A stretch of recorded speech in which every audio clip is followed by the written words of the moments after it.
Hi friends, అందరికీ నమస్కారం అండి. తెలంగాణ రాష్ట్ర వ్యాప్తంగా ఉన్నటువంటి ఆసరా చేయుత పెన్షన్ లబ్ధాలకు సంబంధించి ప్రభుత్వం నుంచి ఇప్పుడు ఇంపార్టెంట్ ఫ్లాష్ అప్డేట్ అయితే రావడం జరిగిందనమాట.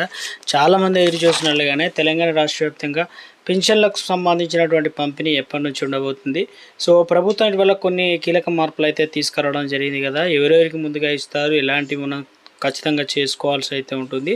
సో ఆ వివరాలతో పాటు తెలంగాణ రాష్ట్ర వ్యాప్తంగా ఆసరా పెన్షన్లో పెంపు ఎప్పటి నుంచి ఉండబోతుంది, తెలంగాణ రాష్ట్ర వ్యాప్తంగా అన్ని వివరాలు తెలుసుకునేటువంటి ప్రయత్నం చివరి వరకు చూడండి, అర్థమవుతుంది. చిన్న అప్డేట్ అయితే వచ్చింది. ఆ వివరాలు చూసిన తర్వాత ఆసరా పెన్షన్ వివరాలు తెలుసుకునేటువంటి ప్రయత్నం చేద్దాం. ప్రస్తుతం ఉద్యోగుల కోసం మీరు చూస్తున్నటువంటి ఏదైతే రేషన్ కార్డు ఉన్న వారందరికీ గుడ్ న్యూస్ చెప్పారు. రేషన్ కార్డు ఎందుకంటే ముఖ్యంగా గ్రామీణ స్వయం ఉపాధి శిక్షణ కార్యక్రమానికి సంబంధించి RSETI ఒక అద్భుతమైన అవకాశాన్ని కల్పిస్తుంది. దీనివల్ల ఏమవుతుందంటే యూనియన్ బ్యాంక్ ఆధ్వర్యంలో నిర్వహిస్తున్నారనమాట. సో ఇందులో శిక్షణ అయితే ఇవ్వడం జరుగుతుంది అంటున్నారు. ఈ రకంగా చూసుకున్నట్లయితే శిక్షణ పూర్తి చేసిన వారికి స్వయం ఉపాధి వ్యాపారాలు ప్రారంభించేందుకు మార్గదర్శకాలు ఇవ్వడంతో పాటు అవసరమైనటువంటి బ్యాంకు అనుసంధానంగా రుణాలు కూడా ఇవ్వడం జరుగుతుందన్నమాట. దీంట్లో వచ్చేసి RSETI ఏదైతే ద్వారా బ్యూటిషియన్ కోర్సులు ఉన్నాయన్నమాట. దీంట్లో ట్రైనింగ్ పొందవచ్చు. అదేవిధంగా టైలరింగ్ ఉంది, మొబైల్ ఫోన్ రిపేరింగ్ షాపులు పెట్టుకోవచ్చు, కంప్యూటర్ ట్రైనింగ్ అనేది ఇస్తారనమాట, ఎలక్ట్రిక్ ఉపకరణాలు ఇస్తారు, మరమ్మతులు, పోషణ అంటే పశువులు పెంచుకోవడం, వ్యవసాయ ఆధారిత కోర్సులు కూడా ఉన్నాయన్నమాట. సూక్ష్మ వ్యాపార నిర్వహణ వంటి అనేక రంగాల్లో శిక్షణ అయితే అందజేస్తున్నారు. స్థానిక అవసరాలకు అనుగుణంగా కోర్సులను రూపొందించడం ఈ కార్యక్రమం యొక్క ప్రత్యేకత అని చెప్తున్నారు. శిక్షణ పూర్తి ఉచితం. శిక్షణ పొందేటువంటి అభ్యర్థులకు ఉచితంగా భోజనం కూడా అందజేయడం జరుగుతుంది. రేషన్ కార్డు ఎందుకు అవసరం అవుతుంది ఏంటంటే ఈ కార్డు అనేది ఇక ముఖ్యంగా కార్డు గ్రామీణ ప్రాంతంలో రేషన్ కార్డు అనేది చాలా అవసరం కాబట్టి ఇక అందువల్ల అర్హత నిర్ధారణ కోసం రేషన్ కార్డు ముఖ్యమైన పత్రంగా పరిగణిస్తారు. రేషన్ కార్డు ద్వారా కుటుంబ పరిస్థితిని గుర్తించి ఎంపిక చేయడంలో రేషన్ కార్డు ఉన్న వారికి చాలా ఇంపార్టెంట్. శిక్షణ అనేది 18 నుంచి 45 సంవత్సరాల వయసు ఉండాలి.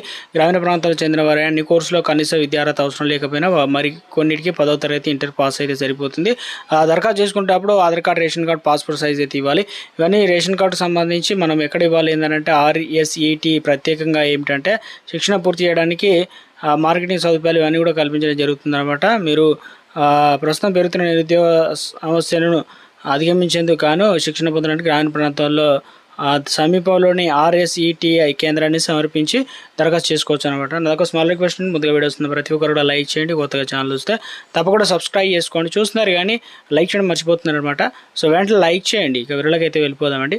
తెలంగాణ రాష్ట్ర వ్యాప్తంగా పెన్షన్లకు సంబంధించి అంటే ప్రభుత్వం ఏం చేసిందంటే పెన్షన్లు మనకు ప్రతి నెల కూడా నెల చివరి 4వ వారం నుంచి అంతే అందజేస్తున్నారు. కానీ ఇప్పుడు తెలంగాణ రాష్ట్ర ప్రభుత్వం ఏం చేసిందంటే కొత్త మార్పులు చేయడం జరిగింది. సో దీనివల్ల ఏమవుతుందంటే పెన్షన్ల పంపిణీలు కూడా అక్రమాల్లో అడ్డుకట్ట వేసేందుకు గాను ప్రభుత్వం లైవ్ అథెంటికేషన్ తీసుకొచ్చారు కదా. సో చాలా వరకు ఎందుకంటే పోయిన నెల మనకు 28, 29 తారీఖులు ఇవ్వాల్సి అయితే ఉంది. కొన్ని జిల్లాలకైతే ఇంకా రాలేదంటున్నారు.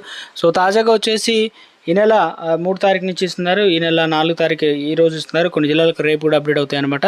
సో జయశంకర్, భూపాలపల్లి, జనగాము, అదేవిధంగా కురమి, మసేబాదు, అదేవిధంగా మహబూబ్ నగర్, ఇక మేడ్చల్, మల్కాజిగిరి, నాగర్ కర్నూలు, నల్గొండ జిల్లాలతో పాటు పెద్దపల్లి, ములుగు, వరంగల్ జిల్లాలకైతే అందిస్తారు. రేపు కూడా కొన్ని జిల్లాలకైతే అప్డేట్ అవుతాయి అనమాట లిస్టులు లేని పేరు వరకే. కానీ ఈరోజు కూడా కొన్ని సాయంత్రం వరకు అయితే పెన్షన్లు అనేది అందిస్తారని చెప్పేసి అప్డేట్స్ కూడా రావడం జరిగింది. పెన్షన్లు అయితే అందజేస్తున్నారు అనమాట. 2016 రూపాయలు, 4016 రూపాయలు. సో రాష్ట్ర ప్రభుత్వం నుంచి ముఖ్యంగా ఆసరా పెన్షన్లకు సంబంధించి తెలంగాణ రాష్ట్ర వ్యాప్తంగా ప్రభుత్వం అన్నీ కూడా ఒకే విధానం తీసుకురావాలని ప్రభుత్వం ప్రయత్నం చేస్తుందన్నమాట. అంటే గ్రామీణ ప్రాంతాల్లో వచ్చేసి పోస్ట్ మ్యాన్, పట్టణ ప్రాంతాల్లో కూడా పోస్ట్ మ్యాన్ కొంతమందికి ఇస్తారు. ఇక తెలంగాణ రాష్ట్ర వ్యాప్తంగా పంచాయత్ సెక్రటరీ, అదేవిధంగా బిల్ కలెక్టర్లు పట్టణ ప్రాంతాల్లో అందజేస్తున్నారు. ఇక దీంట్లో ప్రధానంగా చూసుకున్నట్లయితే కొంతమంది బ్యాంక్ అకౌంట్ ట్రాన్స్ఫర్ అవుతుంది. ఇలా అన్నిటినీ పైసలు నేరుగా ఇచ్చే టైంలో అక్రమాలు జరుగుతున్నాయని చెప్పేసి ప్రభుత్వం గుర్తించింది. దీనివల్ల బ్యాంక్ అకౌంట్లో డబ్బులు పడే విధంగా. సో ఇప్పుడు ఏం చేస్తారంటే బ్యాంక్ అకౌంట్ ఉన్న వారికి బ్యాంక్ అకౌంట్లో జమ చేస్తారు, లేదంటే పోస్ట్ ఆఫీస్లో పోస్ట్ ఆఫీస్లో బ్యాంక్ ఖాతా అనేది తెరవేయడం జరుగుతుంది అన్నట్టు తెలుస్తుంది. అంటే అందులో వచ్చేసి బ్యాంక్ అకౌంట్ అంటే ఓపెన్ చేస్తారనమాట. ఇవన్నీ కూడా దీనివల్ల రానున్న రోజుల్లో మనం బ్యాంకు వెళ్ళి అనేది తీసుకోవచ్చు, ATM ద్వారా కూడా తీసుకోవచ్చు, UPI అని కూడా పని చేయబోతున్నారు చెబుతున్నారు.